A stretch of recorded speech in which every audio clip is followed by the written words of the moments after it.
আজ আল্লাহর বরকতের রহমতের এই যে মূলা শাক নিজের বাগানের খাবো। কিছুটা চিংড়ি মাছ নিয়েছি, খুবই সামান্য, আর এখানে আছে রসুন আর পেঁয়াজ কুচি। হ্যালো এভরিওয়ান, আসসালামু আলাইকুম। কেমন আছেন আপনারা সবাই? আলহামদুলিল্লাহ, আমি তো অনেক ভালো আছি। গতকাল কি নিজের বাগানের মূলা শাক তুলেছি, যার একটি ভিডিও আপনাদের সাথে আমি আপলোড করেছি। সেখান থেকে তন্নিকে হাফ পাঠিয়েছি আর বাকি হাফ আমি খাবো। তো ভাবলাম কিভাবে মূলা শাকটি আমি খাচ্ছি আপনাদের সাথে এই ভিডিওটি শেয়ার না করলে একেবারেই লস হয়ে যাবে। তো চলুন, তুলে নেওয়া মূলা শাক আমি কিভাবে প্রসেস করছি আর কিভাবে একেবারে বেসিক স্টাইলে কুইক করে রান্না করছি তাই একটু আপনাদের সাথে শেয়ার করি। মূলা শাকগুলো গতকাল বিকেলেই তুলেছি। তুলে আমি একটি প্লাস্টিকের ব্যাগে এভাবেই নর্মাল রেখে দিয়েছিলাম, ফ্রিজে নয়। তারপরে এই যে দেখুন, আমি প্লাস্টিকের ব্যাগ থেকে নিয়ে সবগুলো মূলা শাকের শিকড়গুলো ফেলে দিয়েছি। অনেকগুলো গাছে মূলাও চলে এসেছিল, এই যে পানিতে ভিজিয়ে নিয়েছি।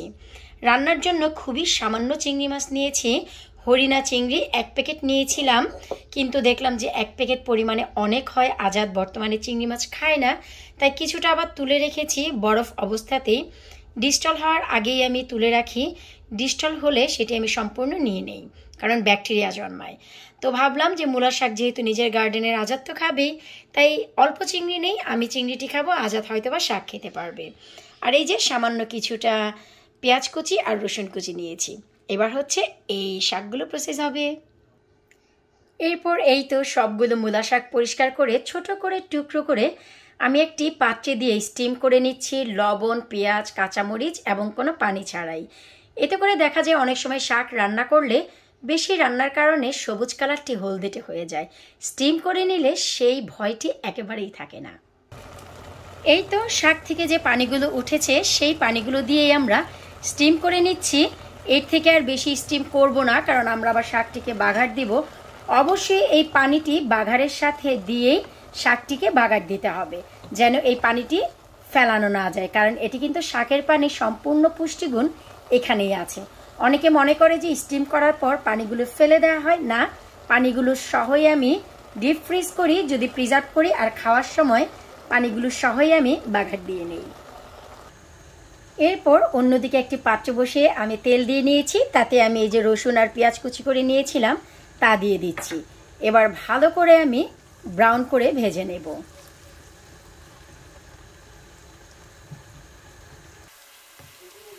এরপর এই তো আমাদের রসুন পেঁয়াজগুলো যখনই এমন ব্রাউন হবে, এর থেকে বেশি নয়, তাহলে কিন্তু আবার তেতো হয়ে যাবে। এটা একেবারে পারফেক্ট আছে। আমরা যে চিংড়ি মাছ কেটে নিয়েছিলাম তা দিয়ে দিব। এবার ভালো করে চিংড়ি মাছগুলো রসুন পেঁয়াজের সাথে ভেজে নেব। একেবারে বেসিক ওয়েতে আমি রান্না করছি, আপনারা যদি চান হলুদ মরিচ দিয়েও এই কাজটি অনায়াসে করতে পারেন।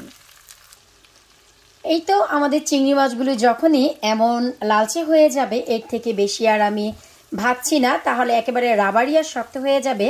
চিংড়ি মাছ বেশি রান্না করলে রাবারি হয়ে যায়, শক্ত হয়ে যায়, সেদিকেও একটু লক্ষ্য রাখতে হবে। এই পর্যায়ে এসে যদি আপনারা চান হালকা হলুদের পাউডার ব্যবহার করতে পারেন, আমি তা করছি না। আমি মাছগুলো ভাজার সময় হালকা লবণ ব্যবহার করেছি। এবার আমরা যে স্টিম করে নিয়েছি সেই স্টিম করে নেওয়া শাকগুলো আমরা এখানে সব দিয়ে দিব। এই যে দেখুন, স্টিম করার কারণে চমৎকার সবুজ আছে। এই তো যেমন কথা দিয়েছি পানিগুলো সহই শাকগুলো নিয়ে নিয়েছি। অনেকে ভিডিওটি স্কিপ করে যায় যে পানি সহ রান্না করা হয়, তখন দেখা যায় তারা পানিটি একেবারে নেট দিয়ে ফেলে দেয়, ড্রেন করে ফেলে দেয়, কিন্তু আমি কিন্তু তা করছি না। এই যে দেখুন, যেমন কথা দিয়েছি, আসলে রেসিপি হতে হবে আমি যা বলবো যেন তাই হয়, এর থেকে যেন ব্যতিক্রম না হয়। এই যে পানি সহ হাই হিটে এখন আমাদের এই শাকটিকে কুক করতে হবে।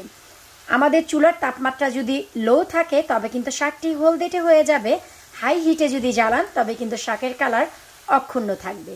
এই পর্যায়ে এসে আপনাদের পর্যাপ্ত পরিমাণ লবণ তো ব্যবহার করতেই হবে। আমরা কিন্তু শাক রান্নায় কোনো লবণ ব্যবহার করিনি, এখন স্বাদ মতো আমরা লবণ ব্যবহার করব। হালকা দিয়েছি চিংড়ি ভাজার সময়। এই তো সবগুলো পানি শুকিয়ে গেছে আর আমার অসাধারণ স্বাদে চিংড়ি আর মূলা শাক একেবারে রেডি হয়ে গেছে। মূলা শাকগুলো একটু বড় বড় আছে, আপনারা চাইলে আরও ছোট ছোট করতে পারেন। কেন বড় বড় তা না হয় কিছুক্ষণ পরই বলছি। এত মজা করে রান্না করেছি আর আপনাদেরকে রেখে একা একাই খাবো, তা কি হয়? সবুজ সাথীর সাথে বসে বসে এখন খাবো। তো খাবার আগে বলছি যে কেন এত বড় বড় করে শাক কেটেছি।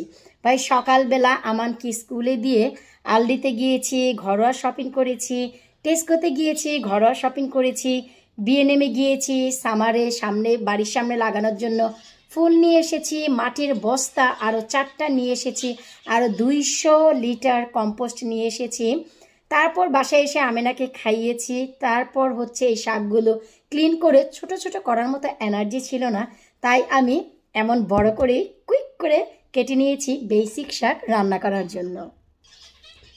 শাক ছোটই হোক আর বড়ই হোক, স্বাদে গুণে একেবারেই অসাধারণ। আপনারা দেখুন, আর এর টেস্ট কি বলবো, আমার সারা ঘরে চিংড়ি মাছ আর মূলা শাকের ফ্লেভার দিয়ে একেবারে ভরে গেছে।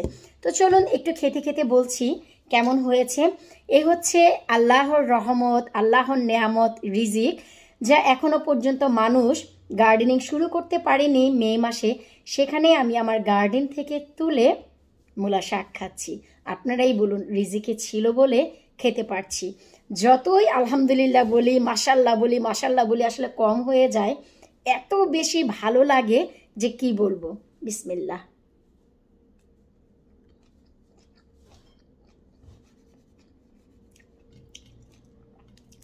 আল্লাহর রহমত যারা পায় তারাই বোঝে যে তার নেয়ামত আর তার যে সুখ কতটা।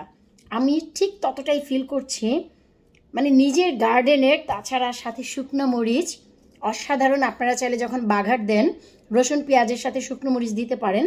যেহেতু গার্ডেনের আমানকে 1-2 পিস ট্রাই করব, তাই শুকনো মরিচ আমি দেইনি, কাঁচা মরিচ দিয়েছি।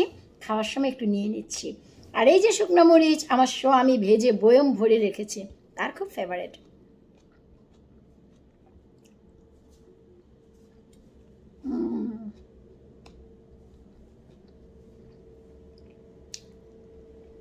আল্লাহ, একই নিয়ামত। মাছ, মাংস, কোরমা, পোলাও সব ফেল আমার গার্ডেনের এই সবুজ শাকসবজির কাছে।